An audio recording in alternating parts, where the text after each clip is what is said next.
প্রাইমেশিয়া বিশ্ববিদ্যালয়ের ছাত্র জাহিদুল ইসলাম পারভেজকে হত্যার ঘটনায় এজাহারভুক্ত এক আসামিকে গ্রেফতার করা হয়েছে। তার নাম হৃদয় মিয়াজি। তিনি বৈষম্য বিরোধী ছাত্র আন্দোলনের বনানী থানার যুগ্ম সদস্য সচিব।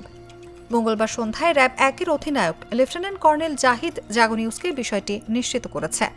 তিনি বলেন, প্রাইমেশিয়া বিশ্ববিদ্যালয়ের ছাত্র জাহিদুল ইসলাম পারভেজকে হত্যার ঘটনায় এজাহারভুক্ত ৫ নম্বর আসামি হৃদয় মিয়াজিকে কুমিল্লা থেকে গ্রেফতার করা হয়েছে। এ বিষয়ে পরবর্তী আইনানুগ ব্যবস্থা প্রক্রিয়াধীন। এর আগে গত রোববার মধ্যরাতে ঢাকার মহাখালী ওয়্যারলেস গেট এলাকায় অভিযান চালিয়ে পারভেজ হত্যায় ৩ জনকে গ্রেফতার করে বনানী থানা পুলিশ। তারা হলেন মোহাম্মদ আল কামাল শেখ ওরফে কামাল, আলভি হোসেন জুনায়েদ ও আলামিন সানি। তবে তারা কেউ ওই বিশ্ববিদ্যালয়ের শিক্ষার্থী নন। মামলার এজাহারে তাদের নামও নেই। গতকাল সোমবার এই ৩ জনের ৭ দিনের রিমান্ড মঞ্জুর করেন আদালত।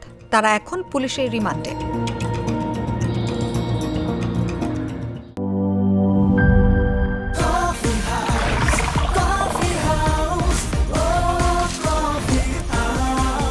কফি হাউস, প্রতি চুমুকে আড্ডা জমে।